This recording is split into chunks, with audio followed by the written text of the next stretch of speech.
This is Creepy and Geeky, a part of the Morbidly Beautiful Podcast Network.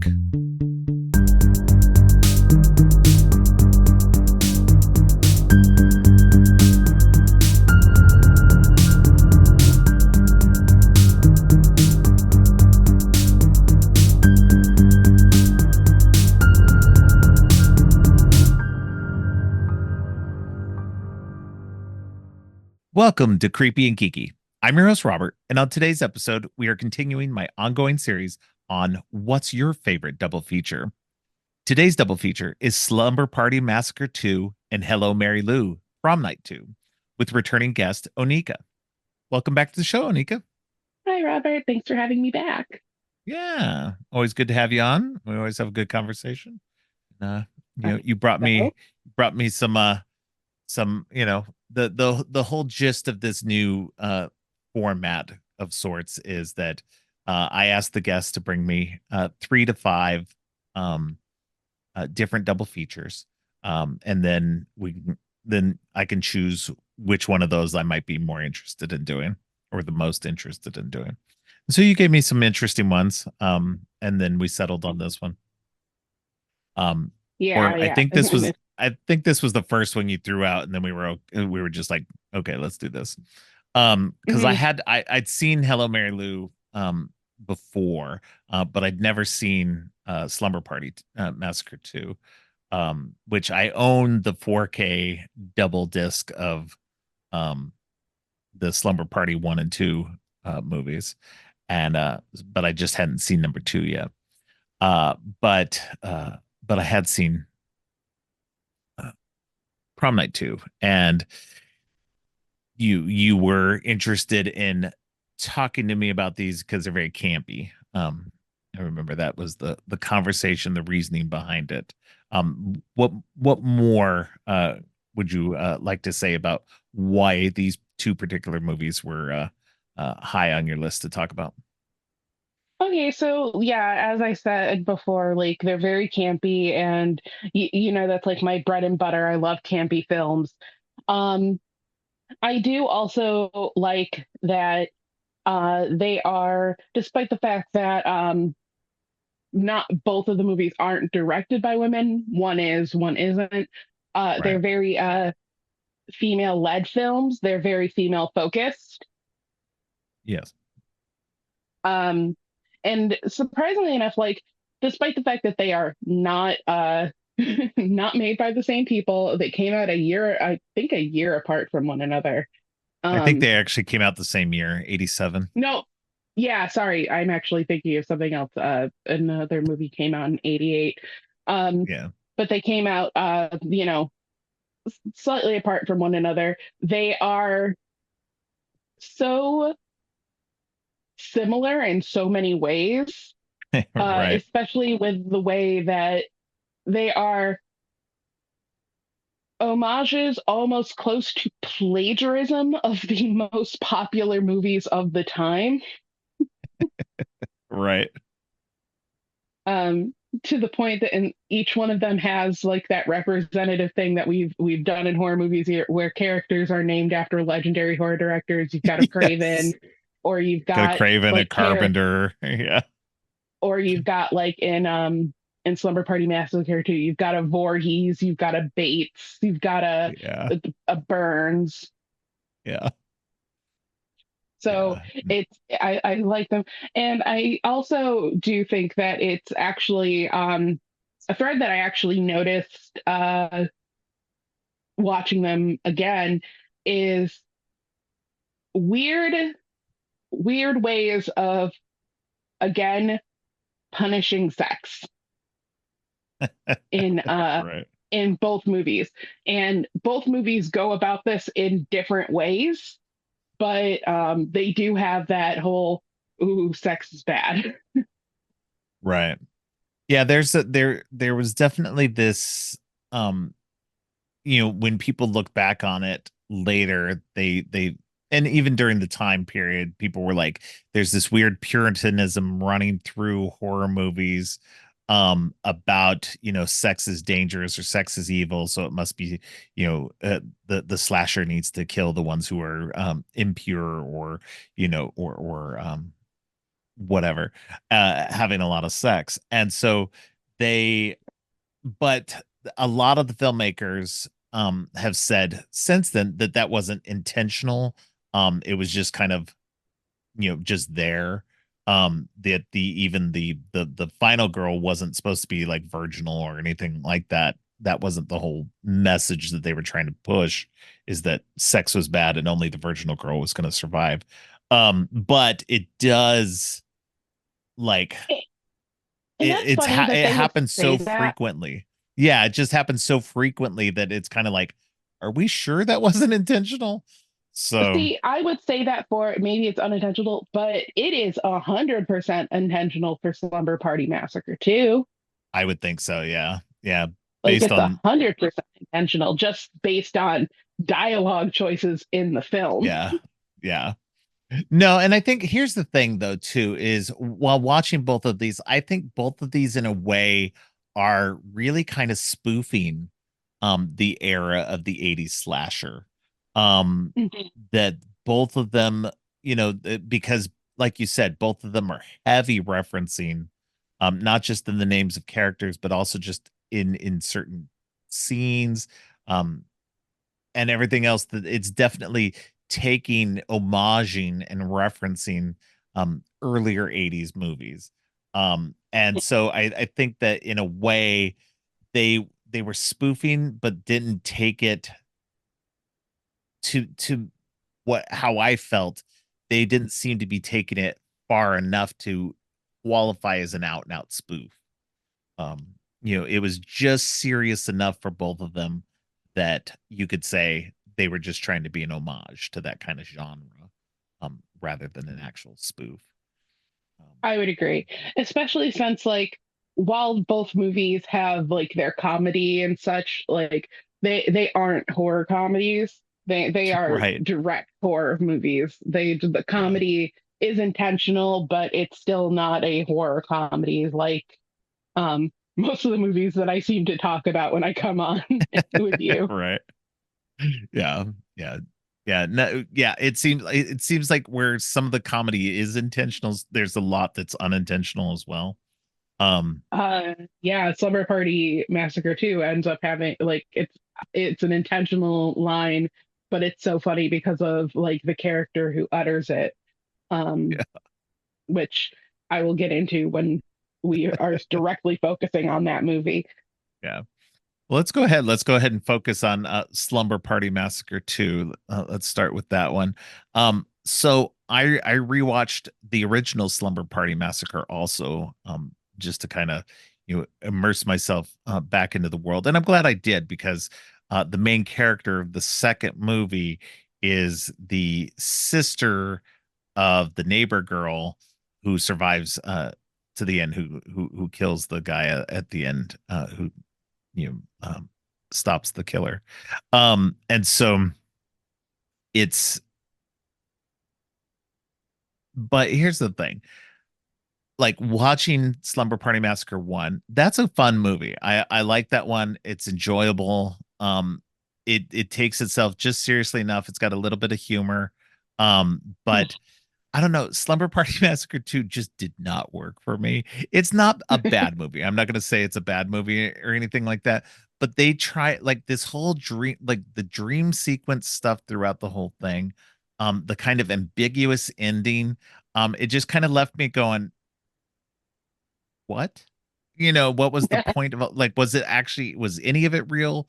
Because that's how I kind of feel like at the end of it, that none of it was real. It was all just psychosis. That the girl from, the sister from the first movie has been in an insane asylum, and this was just her, having visions the whole time while she was in the insane asylum. So Okay. that's Well, I that's kind of my actually do takeaway have from it. that's okay because I agree with you on a level on that one. Now I love the Slumber Party Massacre series, even like the third one, which is kind of bland when you look at it in comparison of these dudes. I do not like the most recent one that they made. I saw what they were trying Oh, to do with interesting. it, and it just didn't work for me. I Yeah, think that I would have liked it better. I If don't like remember very much about it, but remember not hating it. I thought it was okay. It was one of those ones that I was just like, it didn't feel necessary, I guess. mhm. Um, but It's there, it exists. We yeah. accept that it's there. It's not Black Christmas 2019. I like Black Christmas 2019. Really? Yeah, I yeah. left the I left the theater. I I like didn't here's stay. my thing. Here's my thing. I don't like I like it's Black Christmas in name only. Like the otherwise it's something else. It's a different story. And when you take it for that, I enjoy it for that aspect of it. But I'm also not somebody who holds Black Christmas, the original Black Christmas, up as this, revered thing either. So I like it, don't get me wrong, but I don't, I don't like, even though it was directed by a man named Bob Clark. Um, that it's a good movie, but I'm not one of those people who's just like, oh my God, Black Christmas, one of the best slashers ever. It's good. I like it, Uh, but okay, we're gonna spin off slightly on a tangent. Okay, so I had to leave uh during the kitchen scene. So I had to leave pretty early on in the film. mm, I didn't get to any actual like real any scares or anything. I ended up watching it later to get the rest of it. I originally went into that movie because like there were quite a few actors signed on that I wanted to see in it. Um yeah, and I had no intentions of that movie being good. And that's fine with me. I like yeah, schlock, so I was like, if it's schlocky, I'm here for it. It was not schlocky, but I felt like it was some of the worst arguments that occur in discourse. I felt right, like everything felt like a giant straw man argument. I didn't like the dialogue. I thought it was right, very bad. I didn't like some of the representation that the movie contained. I couldn't get behind it. I felt like unintentionally the original Black Christmas was a more feminist piece because it was just like, hey, I want to get an abortion and I'm going to do that. And I don't care what you think or say. And that was right. the end of the conversation. And instead of this ham fisted, hard handed, like dialogue choice that was going on. Now, don't get me wrong. I do like my leftist quotation marks woke discussions in film. Jordan Peele is one of my favorite directors ever. Get Oh Out yeah, is an amazing movie, and I love it to pieces. This was just not worked with the amount of nuance to a conversation that I would prefer, and that right. is why I did not care for it. Um, Yeah, no, I think the I plot on its I think some of the plot points on their own could have stood fine, but I just don't think that it just did not work for me. And from what I can tell, it didn't work for a lot of other people. yeah. Yeah, no, and But like, I'm looking back at, um reviews and stuff like that. It's like every pretty much most of the people that I follow on Letterbox had pretty much the same general review of it. We all gave it about 3 stars. Which is like, it's not bad, it's not great.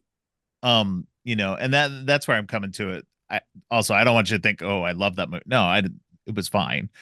oh no, All the I'm all the not Black trying to Christmas. tell you you can't No, like no, it no, now. no. I know. Trust me, trust me. Nobody can tell me whether I'm going to like something or not like something. So we all know my history here on this podcast of things I have repeatedly said I don't care for. The Shining, at The Exorcist, all that kind of good stuff that everybody else loves. That I'm just like, no, not my jam. Yeah, So yeah. So, but yeah, no, I mean, that's the thing. And I think that's the same thing with this, Slumber Party Massacre 2, is that it it's not a bad movie. It doesn't hold up for me as well. But again, there's things in it that are fun, um, or interesting. Like I said, the whole dreams, the whole the kind of dreamy aspect of it, the unreliable narrator, issues with it, and everything just kind of leave me because it's more chaotic than not. Like, it's one thing to have a movie where a character's having dream sequences and stuff. This both of these movies have undertones of Nightmare on Elm Street 2, kind of that Mhm. somebody's preying on you in your dreams, or or making you see things that aren't there. And so it's just, or just, the Freddy series in general, Nightmare on Elm Street series in general. But it just, I don't know, they just didn't, stick the landing as well with this one. So, and And that, I and understand that that. was my biggest issue. And I get that. So as I was saying, like with the ending, I have a theory, and Okay. now this could just be me projecting onto this film. Could be. Now, I agree with you in the fact that I think that it is entirely a dream. None of it happened. Yeah. Um, but I think it's one of two things. It is either Valerie's dream, and it's Valerie's dream because her sister is turning 17. She Yeah. is becoming independent. Um, she is stuck in a mental hospital. Now, I don't know if anybody in your audience or you, and you don't have to tell me because that's not my business. I'm putting this out there because I'm comfortable saying it. I have been in a mental institution in my life. Uh, there's a lot of radio played, usually current hits of the day, edited. Mm, Um, you hear a lot of it. Music gets to be like the one thing that you have to enjoy. Um, Especially since, like, if you're in a institution like Valerie's supposed to be in, where you're basically like a risk to yourself, and like they don't let you have your own things, right. books, things like that. So you kind of have that moment. So like she's listening to this, she's experiencing like this music. She's thinking about how her sister is turning the same age she turned when she was attacked and survived, and it's all getting mixed up in her extremely traumatized head, and it's manifesting as these dreams that she doesn't quite know how to control, and that is what we are seeing. Right. That is one theory. Yeah. Second theory is that it is actually Courtney's dreams because she is 17. Her sister had this horrific experience that she was nearby to. She survived. Now, I don't know if she was 13, 12, 13 in the original movie. But I know that they said that she was 12, 13 in Slumber Party Massacre 2. They said that when the events of the first movie happened, she was 12, 13. Now, Right. when you see her character played by a completely different actress, because recasting the previous actress with Crystal Bernard was probably one of the best options that they had, because Crystal Bernard does look very young.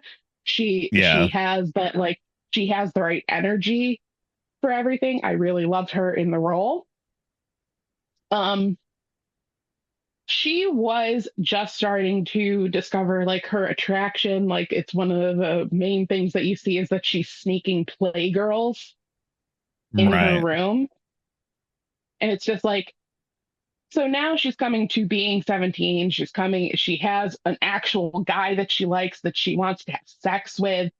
Um, she's like, she's into music. Music is like kind of her life now, but she's getting closer to that same age that her sister was at. she's got her mother helicopter parenting her constantly, so she is not able to disengage from this horrific event that happened to Valerie years ago. And not only it's like not only has it affected how she is growing up, it's affecting how she views her love life, how she reviews her friendships. And I think that might be why she's having the dream in the first place, is because her life is so inundated with what happened to her sister that she's dreaming of it as an inevitability for herself as well. Hmm. And that is why that's happening. Like I said, it could be of those two things. And like I said, this could just be me talking shit. But that is what I think when I see it. Now, I could be Right. wrong. Somebody could tell me that I'm wrong, and like somebody could just flat out tell who was involved in the movie, say, "You're an idiot. Why did you say that?" And I'll be like, "My bad." But that is how I see it. That's funny. Yeah, no, I think I'm good with either one of those theories. Yeah, I didn't have a strong theory based on it, just based on this first one. It's like I said, it was either based on Courtney or Valerie. Either one worked for me as well. But it was just like there was no firm um resolution on who or what was happening.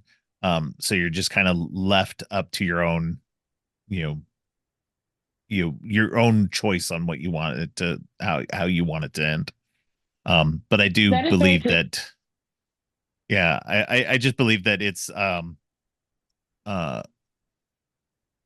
that it is in somebody's head. It's a dream, or a vision of themselves, because in the beginning you get these flashes, or throughout for a long time you get these visions of her seeing things that are going to happen.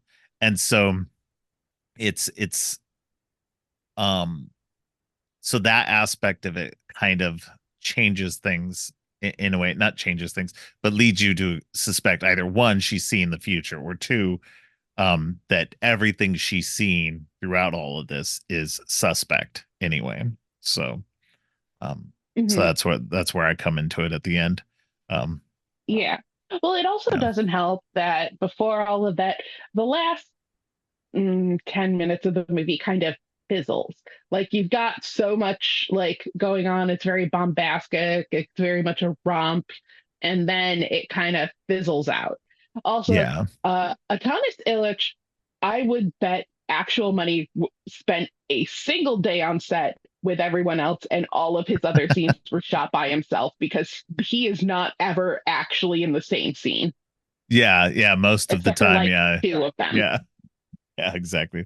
Like maybe when he's in the back seat of the car and such. Yeah, Backseat of the car, when he's they're in the unfinished house, and when he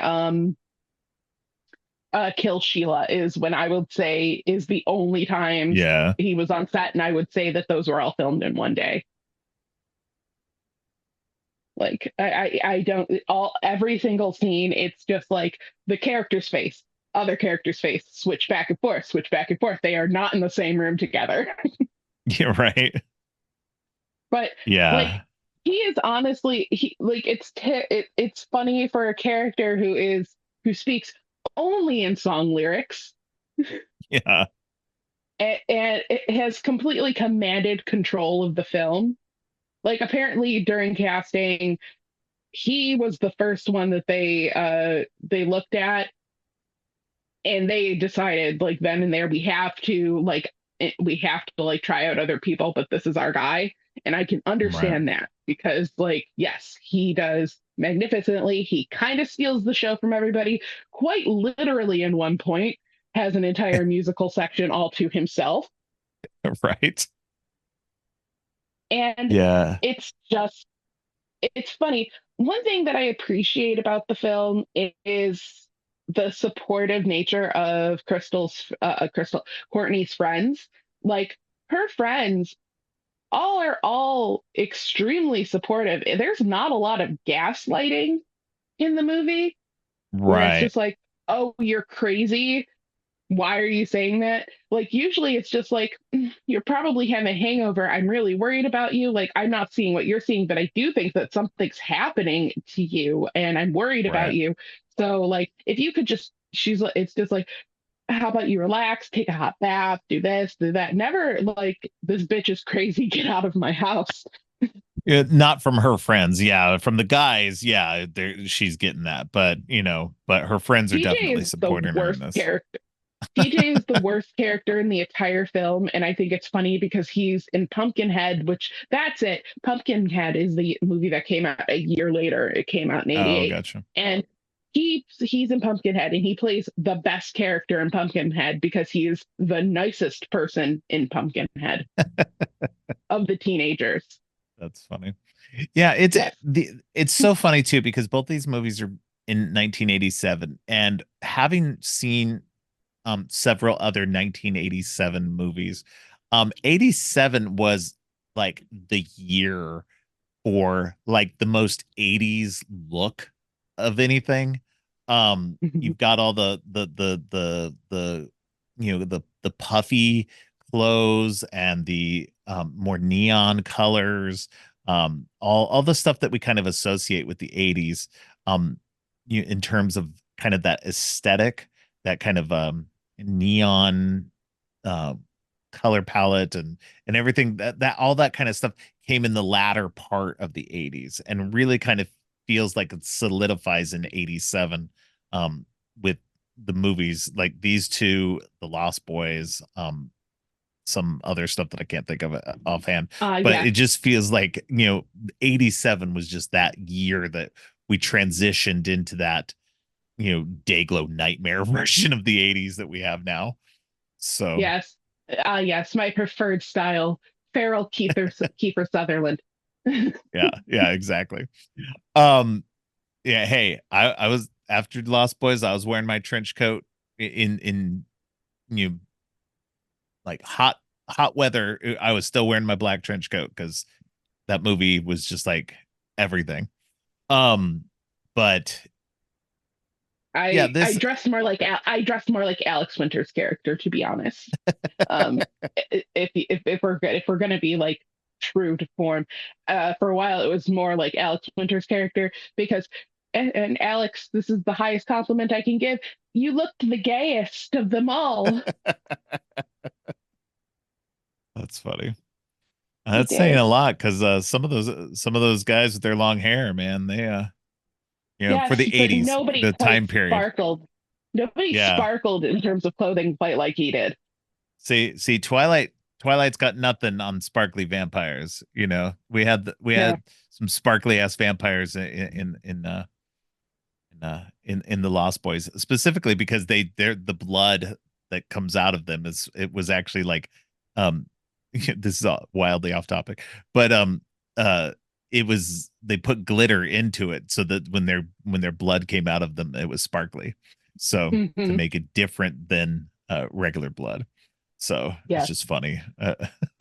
Yeah, that's So why when I did my David stuff, like some of my photos, like I got that sparkly like wine and I mixed, it's because I like had to drink it. So like for yeah. some of my photos, so I had to get like the sparkly wine to like actually have the photos like mix, do a very weird food coloring mixture to make it look proper.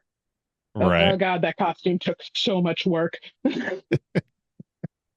That's funny. Um, but But yeah. that's like what I enjoy in the film also is like the camaraderie in it. Like the girls are all very clearly like they're close friends. Um, Right. Well, and they they're have their all own in their band. own. Mhm. Yeah. It's very funny. The band who did the actual music for them, like, could not stop cringing every time they fake performed because they fake play the musical Right. instruments so wrong.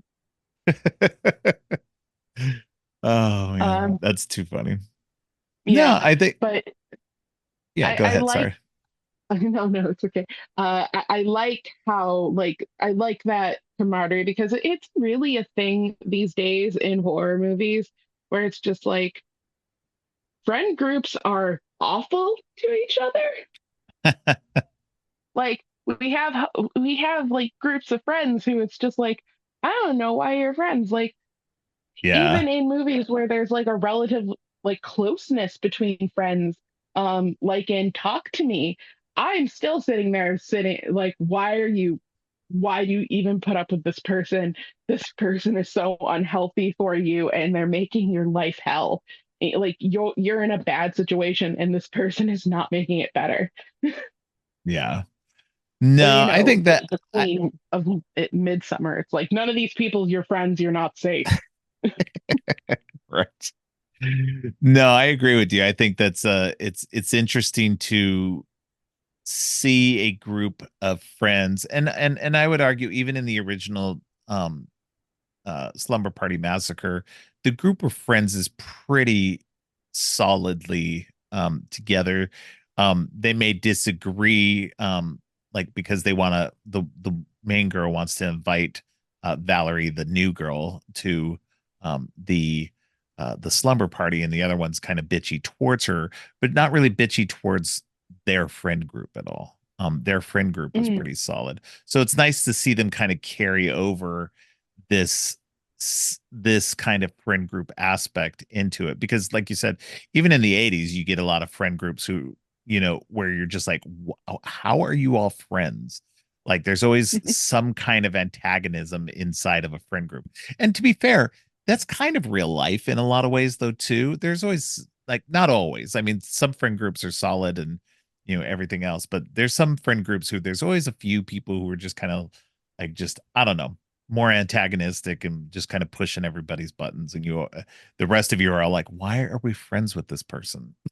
Mhm. So, but But yeah, like no, I in agree. this friend the in this dynamic, like there's none of that. Like they're all pretty in harmony. No. Like it all works out for them. Um, I like that. I like that portion of it. Um, I found like all the characters, well, all the girl characters who are actually fleshed out characters and not caricatures, because TJ is. Um, Right. uh, uh, and Matt has no personality whatsoever. His Right. personality is car and football and 16 candles reference. Yeah.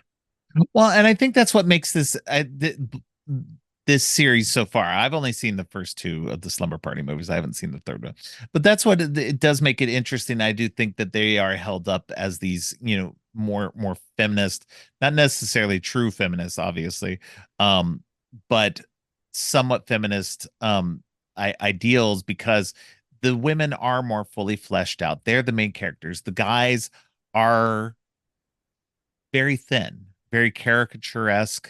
They're Set not meant dressing. to. Yeah, yeah, exactly. And much like in other movies where men are the main characters and the women are, just the set dressing and the background characters, and they're in service to the men. In this way, it in both of these movies they were flipped. At least in the Slumber Party movies. In this series so far, and I think that's what's interesting about um them as well, because you do have women writers, women directors on these, and um that while you look at the first one is the first Slumber Party Massacre was all about, it had all that, but it also had some of that male gaze, like the extra nudity in it, that wasn't necessary at all. If you Deborah cut Brock those parts. actually addressed that. Say what? Deborah Brock actually addressed that. She did that. Like you notice that the nudity in Slumber Party Massacre is all front loaded, right? Like it's all at the very Yeah, beginning. She hit those beats for Corman because those are Corman's rules. yeah, Tits, ass, blood. She hit those beats so she could make the rest of the movie the way she wanted it.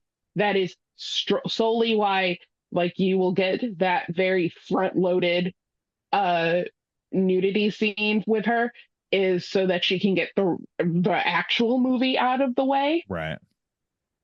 So like Yeah. that's why she's like, I she she said that she got a lot of flack originally, like, you're a woman, how could she do this? And she's like, I'm a woman who's going to make a horror movie. She's like, we don't get to do that. So you know what? I don't regret what I've done. She's like, Yeah, so she's like, if I had to film some naked girls to get this movie made, I filmed some naked girls. She's like, because she's like, nobody else was going to give me a shot. exactly. Yeah, And and it's then just like, I think that what's interesting about number two also is that you do have one sequence where one of the girls gets topless, but the rest, stay covered. One of them down to her bra, but you still don't see anything.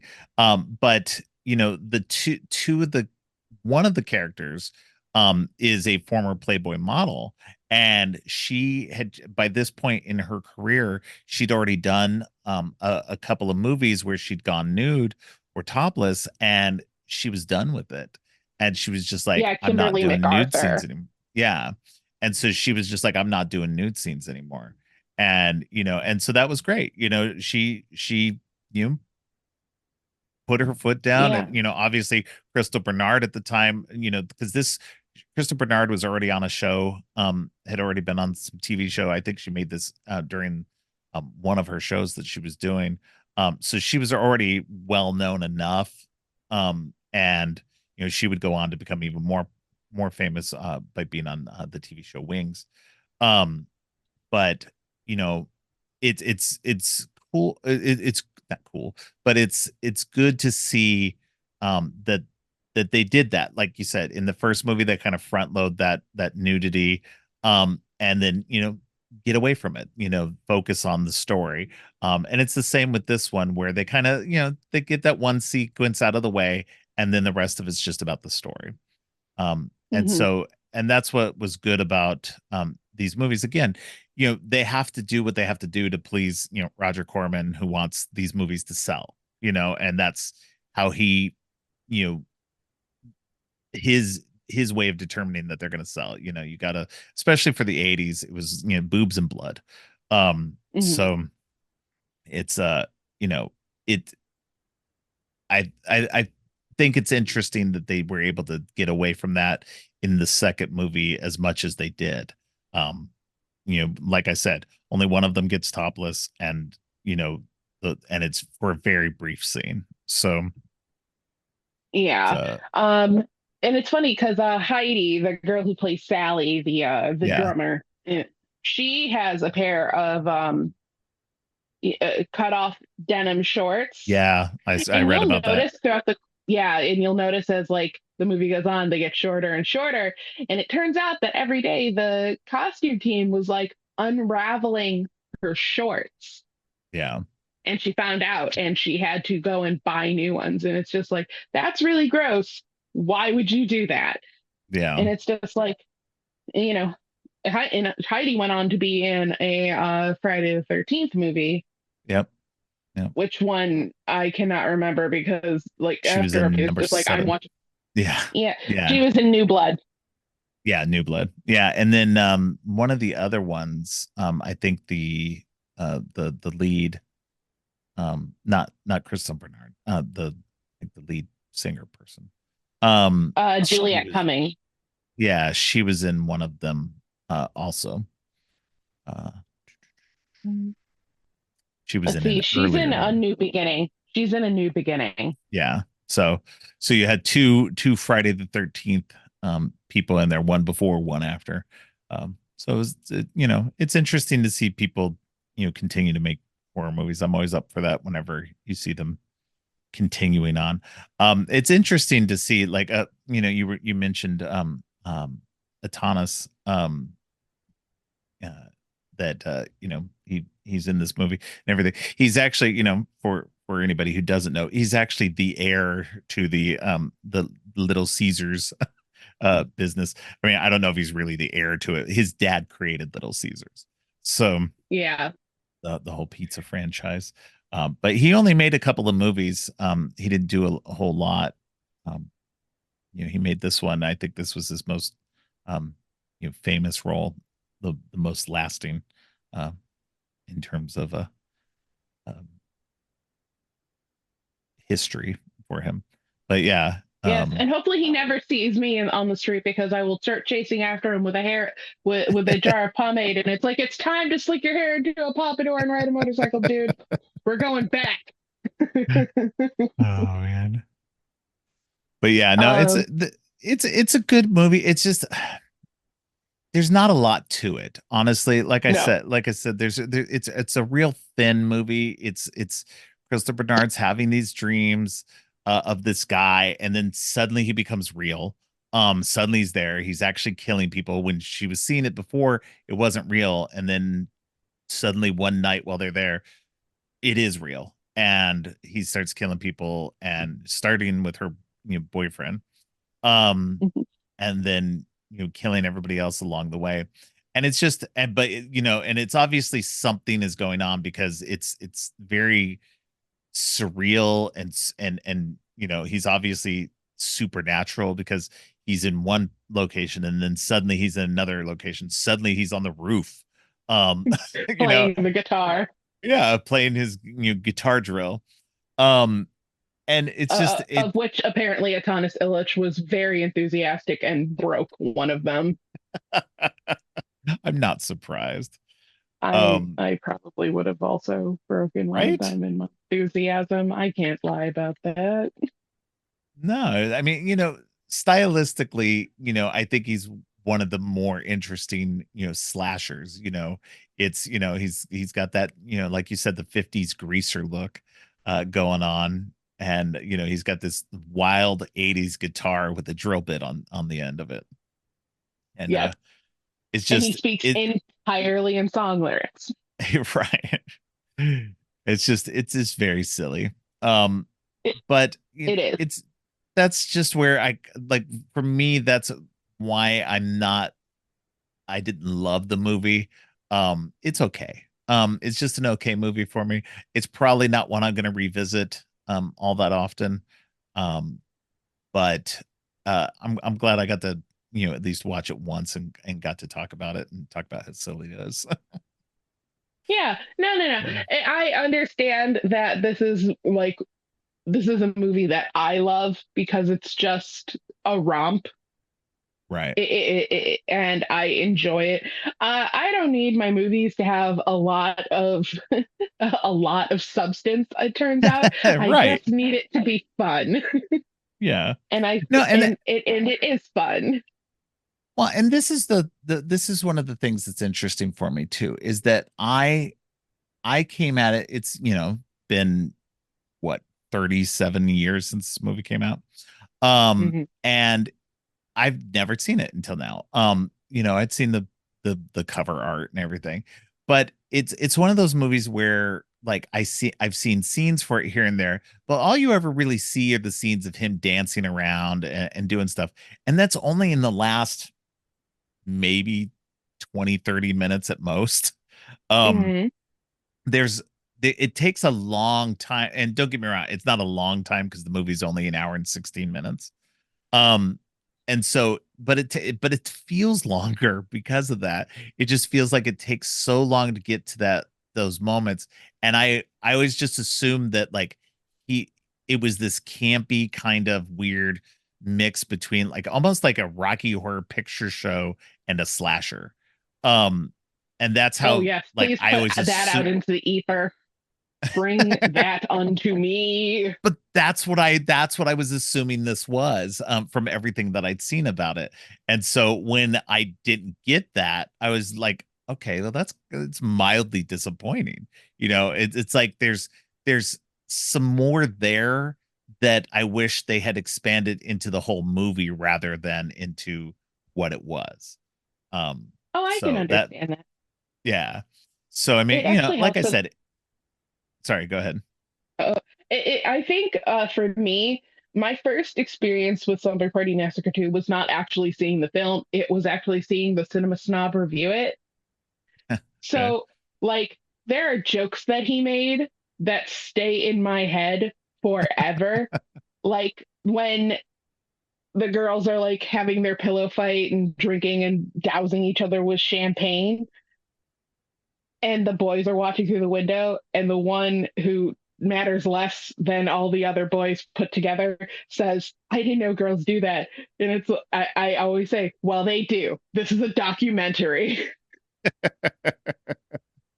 um, But but again, feels like it should be there. There feels like there should be almost a Rocky Horror esqueness to this in a lot of ways.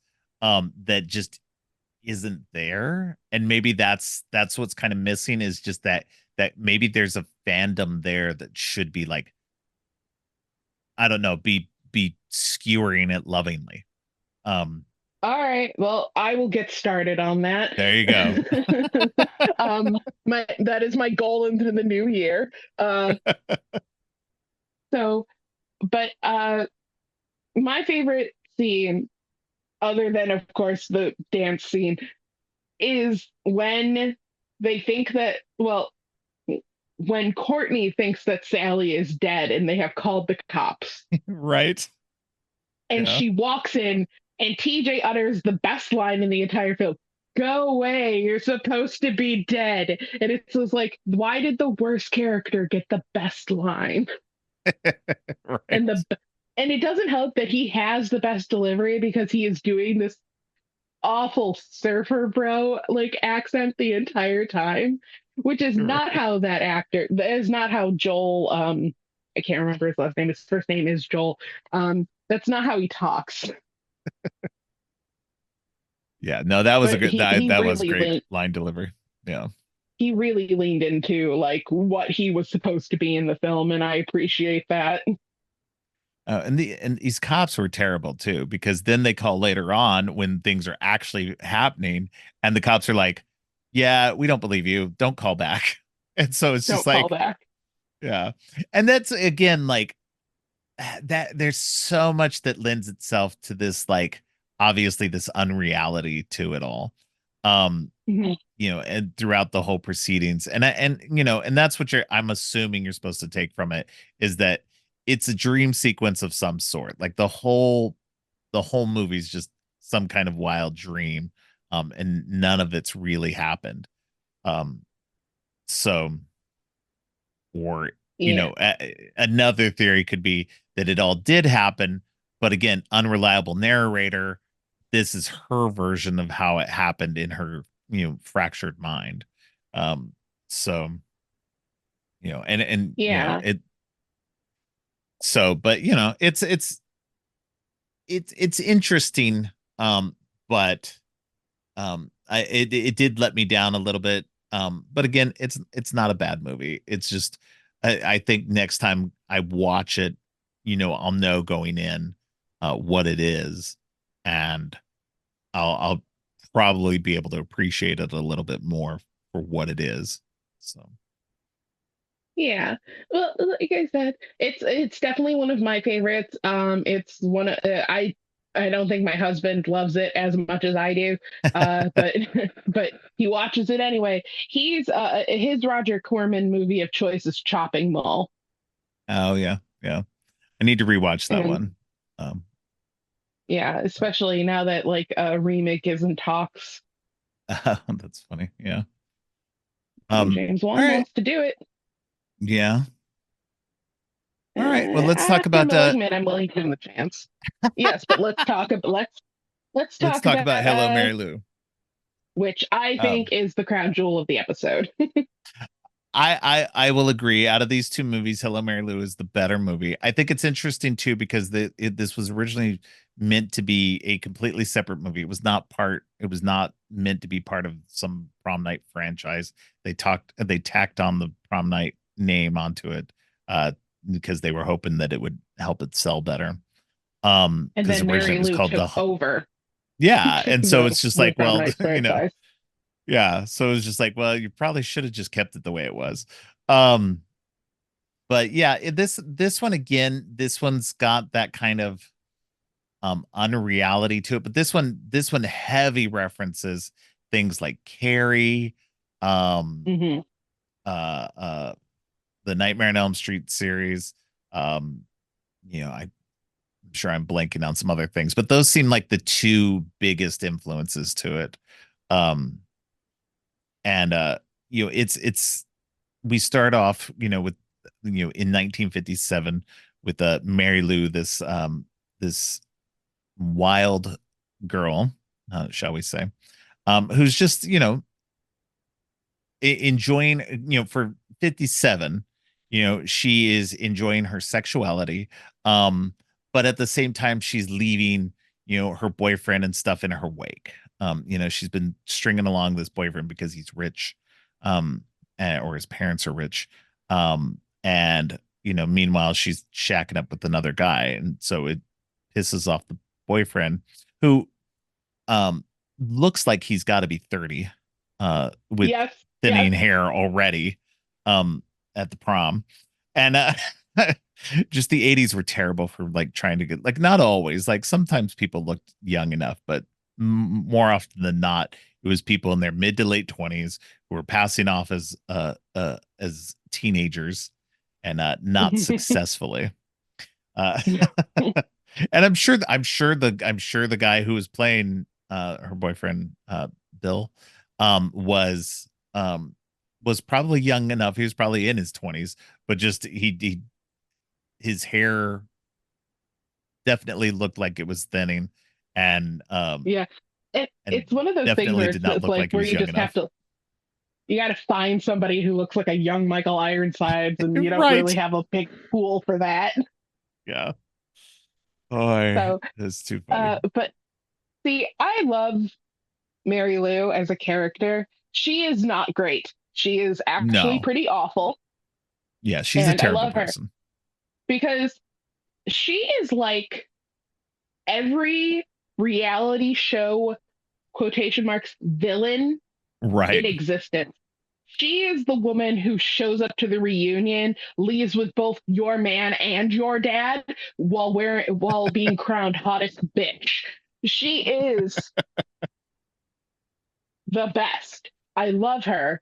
Everything she does is terrible. She has no redeemable features whatsoever. And they're not Right. because of the fact that she is free with her sexuality. It's because she's No. terrible and she is No, just a she is a mean terrible person. person. Yeah.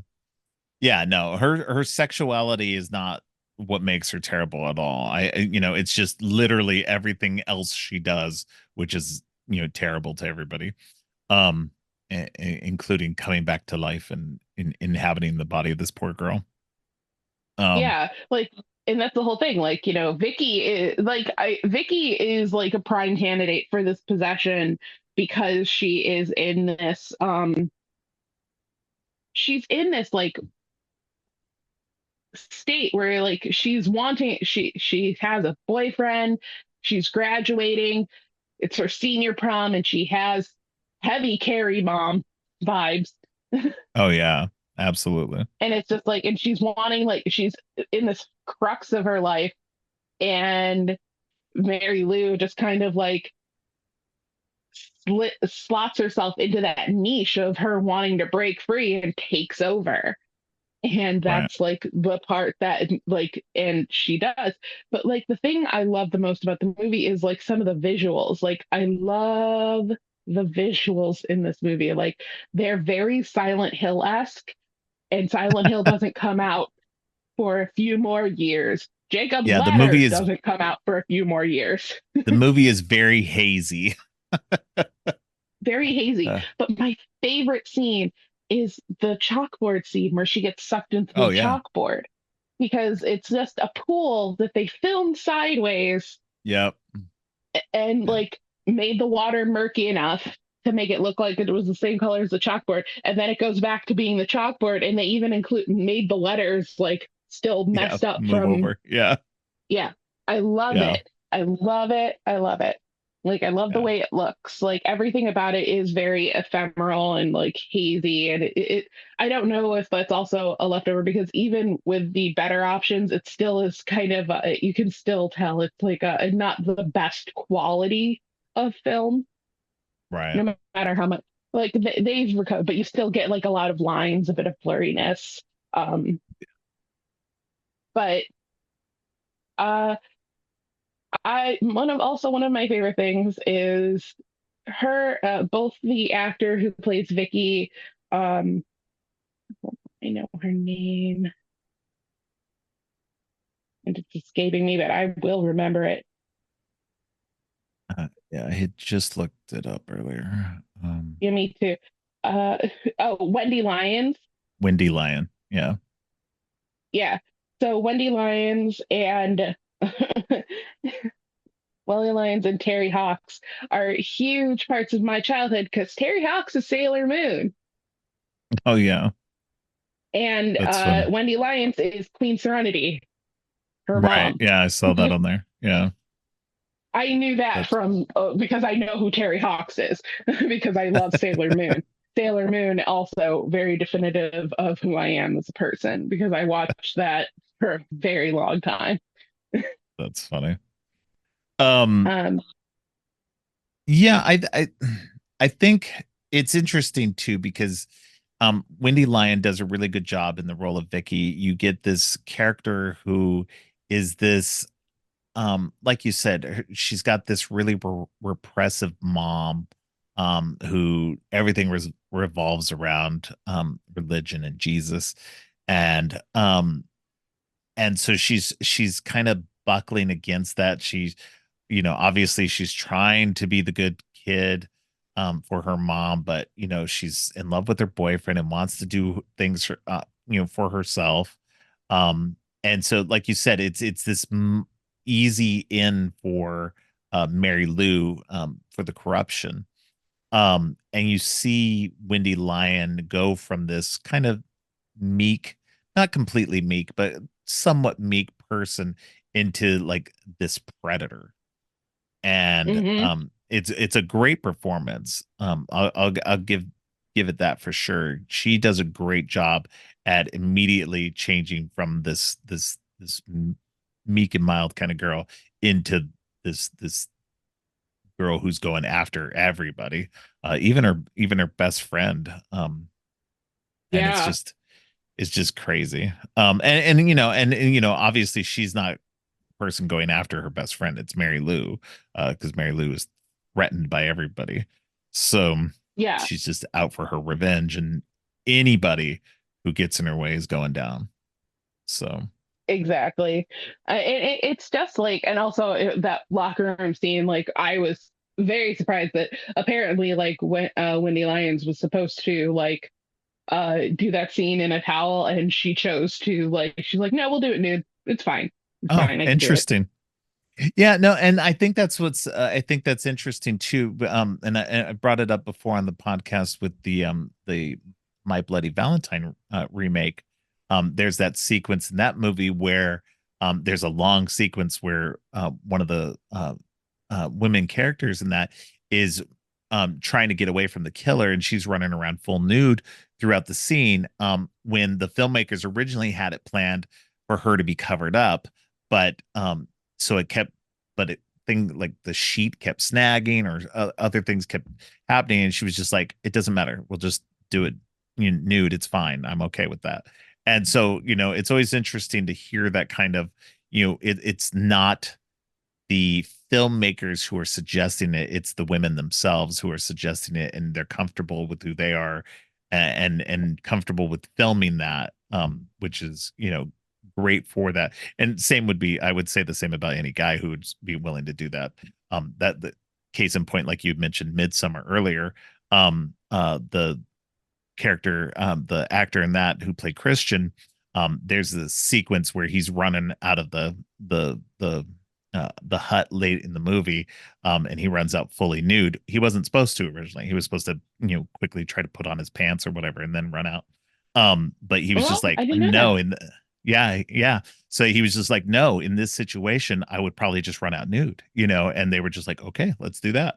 So it's always great when you hear that kind of stuff, just that somebody's taking that kind of stuff, like that kind of thought process of the character or whatever, and just going, okay, let's just do that, it makes sense for me to do this in that way or whatever, for if that's the way they want to do it. So Yeah, it's nice to I hear always that think when that's you've cool. got, yeah, it's nice to hear that when you've got so many situations like, like with for example, the sleepaway camp where we will Yeah. never know who performed that last scene, because they took advantage of him. Yeah. Yeah, Like exactly. And and so many we'll never know women who that guy throughout. is.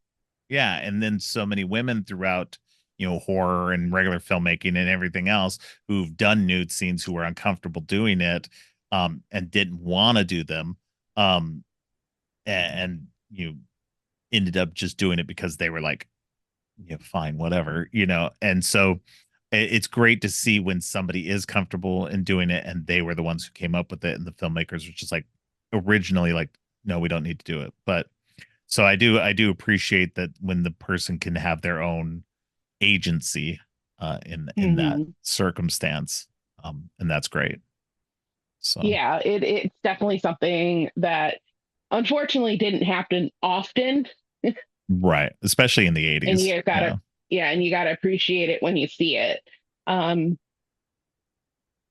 I it also like like I have to put it out there. Mary Lou, like the actress who plays Mary Lou, Lisa, Sh- I can't pronounce her last name, Shraj or something like that. A dime. That woman is gorgeous. Yeah. She is just so pretty, and it's just like, who are you? Why are you so unbelievably gorgeous? I don't even know if she did much other than that. From what I can see, yeah, it looks like she did some things, like, but not a lot. But she was great. I think that, like, I enjoyed the scenes where it was just Mary Lou being Mary Lou, Right. even if they do give her the terrible ghost voice filter. Right. Um, but I appreciated, like, I love practical effects, and other Yeah. than, like, the horrible lightning for the one guy who gets shocked to death, You're everything right. is practical. Yeah. Like that was actually one of the things, because like that terrible lightning was covering up some actually really good burn makeup Yeah. on him, and it's just like that, like, you should have just gone with sparks and he like let us see the makeup. This would have been more preferable. And also, I would like to point out, um, the best friend, I think, Monica, I think is what her name is, and the guy who does the computers, like their little romance is so Yeah. cute. Like it's really cute, and it's going on. And the moment that Monica dies, that he doesn't even know about, Yeah. No, like she just vanishes and he's he's just like, yeah, I don't know what happened. She's not here terrible. anymore. Yeah. And Yeah. he becomes terrible. And I'm like, oh, you ruined the cute. Yeah. Yeah. It's just like that, because like I was like, oh, so wholesome. I love. Yeah.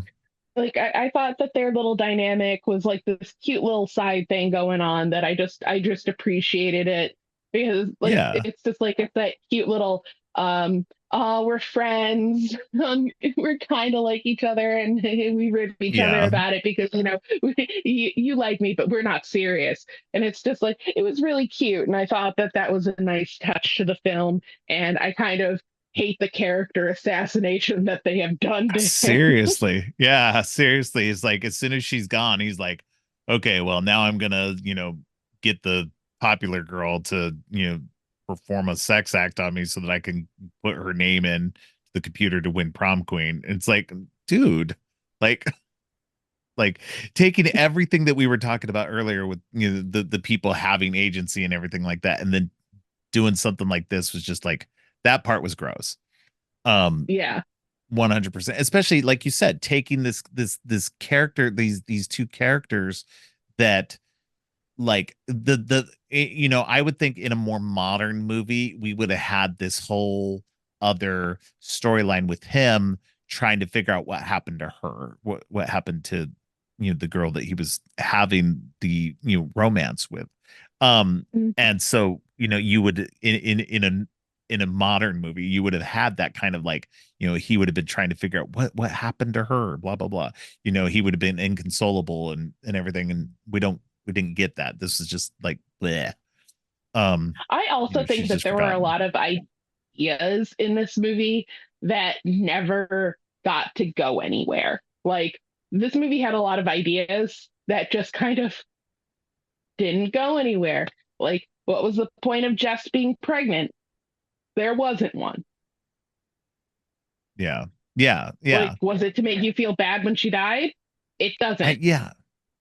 Now, and that's what's weird too. Like you said, there's all these weird little storylines that kind of start and then get dropped for whatever, and then just and to be fair, I mean, it's kind of life. But, it is weird to like, why even mention the baby thing? Why even have that as a subplot? Why have the romance between those friends as a subplot, when you're just going to throw it away and you're going to Yeah, turn everything else against it. And so, yeah, it's almost like they wanted to do some extra stuff in here, but then didn't have the time budget. to, the time or the budget to like focus on that stuff. That they realized halfway through, they're like, we really got to beef up Mary Lou, because I mean, Mary Lou as a presence is just kind of there for like a good half the movie. Things are just weird, but she hasn't like asserted herself yet. Um, and so, it's just weird. I It is weird. agree with you. They just left It was things on the also one of floor. the things where it was just like, also, I don't think that they knew quite how they wanted to represent her, like, dying, so to speak, like her like going back to hell or whatever. Um, Yeah, because like her gravestone blows up, but Vicky's in the case. in the box. Yeah, yeah, It's just like, okay, where was this ghost? Because she was not in her grave. It also is like one of those things where like it's just like Vicky starts getting possessed, but with no clear sign of when she started getting possessed. Like, was it right. when she went down to the basement and got the costumes? Was that it? Because it seems like the haunting literally starts the moment that Jess messes with the prom tiara, the prom queen tiara. Yeah.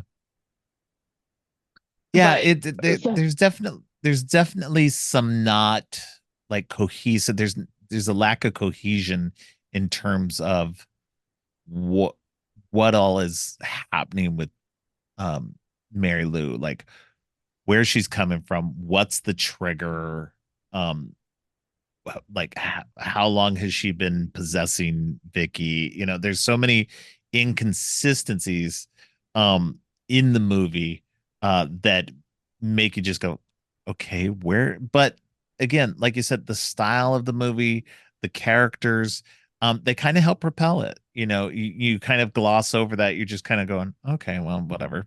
Just let us get to the craziness. you know, yeah, and so exactly. And so crazy it's it does get. oh yeah. Yeah, Um, we definitely have the kind of the end sequence kind of Carrie-esque, you know, um thing. And it's so bizarre too, because it's like, what is so Mary Lou possesses Vicky, and then like Vicky gets shot at the end. Mary Lou crawls out of her body. mhm. But then Vicky's totally fine at the end. Like, Yeah. it's it's so bizarre as to like what is really going on. So yeah, you were talking like it's just like Vicky's okay. It doesn't make sense that she's okay, but she Right. is. But um, and then Michael Ironside, because it doesn't matter what his character's name is, he's Michael Ironside. Um, Yeah. is he's possessed at the end, Right. and then when you get to the sequel, none of this matters. Yeah. Yeah. I haven't seen the sequel. So Don't okay, do, because it's bad, but it's so bad. I heard that, like, I read that it's more of a spoof of this movie. Like, it's not even It is. horror. it's just a straight up spoof of this movie. And so I'm just like, what, Yeah. how, why would you even make that movie? It's It's so, it's it's so it's bizarre. very ridiculous and not particularly fun. In my opinion, like Mary Lou's not particularly like as like she's like a caricature of herself, and so therefore like she takes they take a lot of the malevolence out of her, and I don't Right. like that. Yeah. um like kind of like she finds like what she's doing is like a joke, whereas Mary Lou's like actually trying to hurt people in this. Like she's getting revenge. um like actually like they set it up in the beginning like she's going for revenge. Like she kills a janitor that like apparently was somebody from her old school, and it's like, but he's not even related to what happened to you. Right. There's like one guy who's responsible for why you died. Yeah, and it's interesting though, like I would say with this movie with the Michael Ironside, obviously he was like the big actor in this movie. But he's got so little to do. He's like, you know, you when you get Michael Ironside for a movie, you should get Michael Ironside for a movie. If you're gonna just have him be kind of like sleepwalking through it the whole time, um it just, I don't know, it just felt like such an underutilization of him, you know and just kind of a disservice to the character and to the movie in a lot of ways. So it just felt weird. It felt very Mhm. underplayed, and it's like, why would you get Michael Ironside of all people to play that? So Also, I will say, like, Craig, the boyfriend, the most supportive boyfriend on this planet. He asks zero questions. Like, his girlfriend changes her entire look and how she talks and everything. And he's like, she's just trying something new. She's just yeah, doing something different. It's fine. She's fine. And it's just like, I like that. I like that she's being different. It's just like, what? Don't you feel like there's some red flags here right. that you should be concerned Well, because about? her best friend like is just like immediately like questioning it, and she's just like, what is going on? And so it's just, yeah, definitely, definitely, like, I get that, he's very supportive and everything, but he's very dismissive of it all as well. And so Yeah. it just kind of goes along with it. So And it's just like, and it's just like, I just cannot over like, yeah, your girlfriend's walking around in poodle skirts and wearing makeup, and she's literally never done that, and you've known her for years. right, Maybe ask like some follow-up questions. I don't know. right. Like, just Yeah. are I love how the one guy keeps saying he's like she's possessed, and it's just like she is possessed. She is, That yeah. he no no and he's right, and that also goes nowhere. Right. Yeah, yeah. There's so many things like that are just bizarre, go nowhere aspects of this movie. And it's just like, why was this not um done just slightly better? And but again, it still worked overall. um it just, there's it just kind of coasts on its uh style and the performances, by Mm. Vicky and Mary Lou. Really, more than anything Mhm. else, both of their performances are just strong enough to kind of keep you going through it, just kind of going, It's okay, well, let's see very what true. happens next. I do think it's very funny when her mom stands in front of the door and she just throws her through it. I don't Yeah. understand why she threw Jess through a window. It's like it feels like overkill, but okay. Um, Right. but there's also like there's just some stuff like it's just where it's just like when Vicky starts getting possessed and she's like seeing the school differently, and then she sees that one like guy in sunglasses, and he's like, "I love you, Mary Lou," and then he just like grabs her, and it's just like, what the fuck was that about? Yeah. that that guy doesn't. Who was that? That guy's not in the movie ever again. Yeah. Um, but like there is one thing that people have brought up, And it's actually like it is one of the things that the movie does explain, because when she kills the priest, she's like there's no God, no light, and you want to know the worst thing? No fucking wings. And Yeah. people are like, why did she bring that up? Like that, and it's just like she was in purgatory. Yeah. Yeah. Like they say right off the bat, vengeful souls go to purgatory. Of course, there would be no heaven, no wings. You're in Yeah. purgatory. Yeah, So it's like exactly. the one thing the movie explains. Yeah. Yeah. Some throwaway line she does for priest murder. Um, Yeah. the one scene, the one scene that I will say is questionable above all else is the one with the dad, Yeah. Yeah. Yeah. especially since the dad is into it. Yeah, yeah, he doesn't stop it at all. It is not until the Like mom he's comes in and goes like, "What is super going on?" into And he's it, like, and "Oh, so yeah." it's Well, just like it's like, okay, ma'am, you need to be not concerned about your daughter. Just let her leave the house. Send him to jail. yeah, yeah, There's something ain't right about that man. yeah. I do want to bring up outside of that, just because it's part of that sequence too, is just she's on that horse, that rocking horse that's in her room. Going back to talk about the practical effects. That was one of the better practical effects I thought too, was how they made that horse, the rocking horse, look alive. Where Oh like yeah, its the possessed mouth horse. moved and yeah, it just those little bits of movement it did just was creepy as all hell. So Yes. yeah. Also, like I felt like they wanted to like work in an aspect of the fact that Vicky was an artist, and like they wanted to like progressively like as she was drawing herself start drawing herself as Mary Lou, and like Yeah. they kind of just sped right through that and did nothing with it. Yeah. Like I feel like there's so many ideas there that just like yeah, they didn't have the time or the budget to like do. But it's just so funny that this is the sequel to what is a straightforward slasher. Yeah. Yeah. No, and that's what the like it's always funny when they did that. When they tacked on some movie, they added some name to it to continue the franchise. When it has literally nothing to do with what came before. Um, Yeah, it's just the most bizarre thing.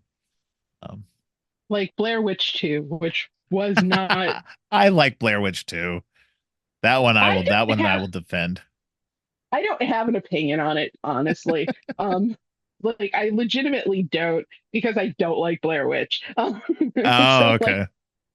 like I find the original Blair Witch movie, like I understand how terrifying it was when it first came out, but like Right. now by the time I saw it, I was much older, and Yeah. I was just like, nothing, nothing happening. No, nothing's going on. I'm bored and I want to do something else. At least stuff was happening in Book of Shadows. And Too Michael funny. Weston, whose real name isn't Michael Weston, but I call him Michael Weston because I watched Burn Notice forever, Right. is in it. Like I don't call him Michael. I only know him to call him Michael Weston. I don't know his real name. And it's funny because there is an actor named Michael Named Michael Weston Weston, who was on the show. Yep. who was on Burn Notice, and he's Yep. actually in one of my favorite, not very good, but still loved horror movies called Pathology. That's funny. He plays a pretty good psychopath. I mean, that doesn't surprise me. He usually plays people with some kind of mental issue. That's funny. But yeah, it's just they're both of movies that we talked about. I love them both. They have practical effects, which is a big thing for me because we were starting to see like we were starting to move in the later 80s towards the 90s to more and more like computer generated effects than practical, and it's just Yeah. nice to see it. Yeah, definitely. No, I And think, even with the inconsistencies and the kind of weird story bits that are dropped and everything like that, I still think this is definitely the better of the two movies that Mhm. we talked about today. And it's definitely worth a watch. You definitely do not have to watch the first Prom Night to watch this one. Um, No, it's a completely no, you separate do story that has not. nothing to do with the original. Um, the original's fine. It's just the original was more of a generic slasher. Its main, claim to fame or anything is that it's got Jamie Lee Curtis in it. Um, Yep, that's a hundred so percent it. yeah, And there's plenty of movies that have that as their claim to fame. yeah, Around that time period. I mean, yeah, Terror Train exists. yeah, exactly. And I think Terror Train's actually a good movie. It's not bad. Oh yeah, Um, no, so Terror Train's not bad. yeah, My only complaint with like Prom Night itself is that it is a very dark movie, and I don't mean that in like tonally dark. It is because it's a slasher. yeah, It literally is too dark, yeah, like DC movie dark. yeah, yeah, yeah. No, definitely. And I don't know if that's like maybe an age thing, like just like uh, restoring it. Just there's just no way to salvage the lighting that was in that movie. But like, it's just like I don't know what's happening because I can't see what's happening. Did someone get stabbed? I thought I saw the flash of a knife. Yeah, I guess it, no, but yeah, but I would say for like both of these movies, you don't have to watch the first one for either of them. Like you no, have some additional context for Slumber Party Massacre too, but it doesn't like other than just knowing who Valerie and yeah, Courtney are, it doesn't matter. right. But I would also argue if you're gonna watch, any of the Slumber Party Massacre movies, just watch the first one. Yeah, no, I watch think the you'll, first one. It's a good movie. I think you'll enjoy that one much more in general. Um, and the second one again, it's not bad. It's just not great. Unless you're like me and you like Yeah, trash. exactly. Because like I am on the record as I like trash. So I am here to tell you if you like trash, you're fine. And you can always come to me and ask, what are other trash movies that you like? And I'll tell you. Yeah. All right. Do you have anything else about either one of these movies that we didn't say that you'd like to say before we go? No, for the most part, I think generally nothing, horrendous happened on set. Everybody seems to have Yeah. relatively fine memories of it. Nobody's like, I will eat the director if I ever see them again. So, Yeah. Absolutely. so it seems like everything was copacetic. Though I feel like a lot of people would probably eat Roger Corman just on principle because of who he was as a person. Right. Yeah. um, but no, that was really everything I had to say on it. Like these two movies are two of my favorites. I watch them relatively frequently. Like when I have a bad day, I like Yeah. to watch I like to watch them because they are schlocky and nonsensical and just sometimes you just want to watch a movie that you don't have to think too hard about. You just Right. vibe with. And these are Yeah. good. I just want to vibe with movies. Yeah, absolutely. Yeah, I can see that. Yeah, definitely. There's always gonna be, I mean, there's, obviously trashy stuff that I like that I can put on and do the same thing with. And, it just, everybody has their own stuff. And then, if that's your jam, that's your jam. I'm here to support that. Of course. All After all, right. we all because we are a healthy horror fans around here and we respect other people's choices Exactly. unless it's what is it? Unless it's Jeepers Creepers. Go away. Yeah, yeah, there you go. Yeah, exactly. Other Yeah. than that, perfectly healthy horror supporting. You love what you love. Go Yeah. with God. All right. Well, why don't you let people know where they can find you online? Yes. So you can find me online at Twitter at Miss MYS Onika J. I also started crocheting literally all the time. So if you're on Facebook, you can find me at Wicked Stitchcraft. There's a couple companies with that name. Look for the one with a kraken as the profile picture. That would be me. All right. Sounds All good. right.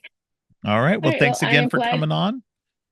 No problem. Thank you for having me again, Robert. This is always Yeah. so much fun.